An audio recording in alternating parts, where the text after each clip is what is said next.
You're supporting the districts. How is that? Going to DC? What does your work look like helping to get this done? So we do some federal level work that involve helping to get the program modernized or raising issues like this. At the district level, and Julie can speak more about this too, we help them navigate this process. There's a lot of ins and outs. Like helping them fill out their forms? We don't help them fill out the forms, but we help give strategic guidance, make sure they're following best practices, things like that. And so we have 1,200 districts in the state, and on your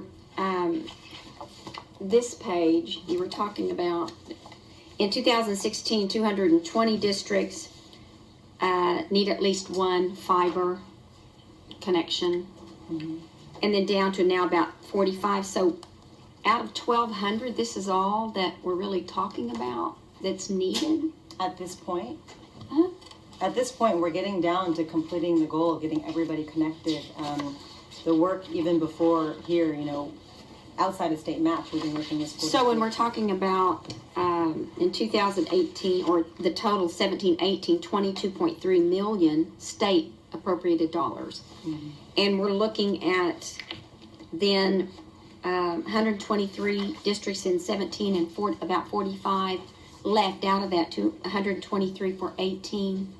That's this 22.3 million spent just on that. I'm just trying to match up the dollars with the districts that are needing the line. Short of it is, are we talking about just at this point dollars left to spend, or we're writing all started with 220 districts out of 1,200 school districts? About, yeah. The 45 are outside of the purview because they will not be affected by state match. They can't, we haven't reached them yet. They haven't upgraded, they haven't applied. So that's after this funding year. But the 123 are the ones that this year are going through this process. And that's where the 22.3 million and the previous 220. Not all of it. For 16. But some of it, yeah. But it doesn't include the 45 who haven't applied. It doesn't. And are y'all reaching out to those 45? Yes. So they, because that's going to make this number go up. So at this point, the 45, they won't be able to take advantage of state match because of it expiring on August 31st, since they will be part of Are these the smaller districts? Do you know what those 45 are? We can get back to you. And well, I mean, just for your benefit, I don't necessarily need to know, but if they're the rural areas, they haven't applied, they're going to not fit the match. This is what the whole thing was about. Do y'all know who those are? And is that, I mean, I would think that you need to drill down, target with those, make sure those 45 who are missing the deadline get in there, or we're not going to get this 100% without now having to up our appropriations for the fiber optic. Hi, good morning. My name is Julie Glacier, and I'm a senior district consultant with Education Superhighway. Thank you so much for having me today.